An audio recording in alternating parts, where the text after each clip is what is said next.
Welcome to A La Cocina.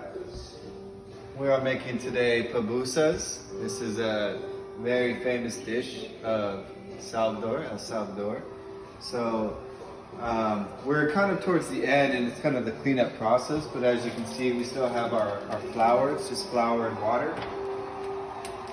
And the finished product is in here. This is what it turns to.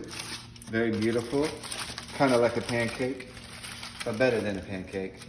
So the process is we flatten the dough out into kind of like a handmade pancake, and then we curve a bowl into it.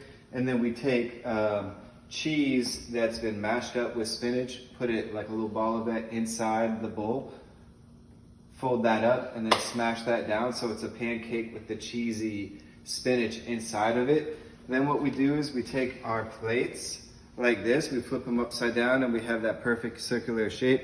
Put some saran wrap over it with a little bit of oil, and then we'll take another plate and smash it, press it into like a perfectly shaped pancake. Once that's going, we will slap it into here, and then this one looks like it's about ready to flip. So we do a little flip. This one, not quite yet. But then, yeah, once it's ready, it's flipped on, cooked on both sides, then we'll take it and put it in here. And once that stack is ready, we'll fold it up and then maintain the heat, and then it's ready to serve.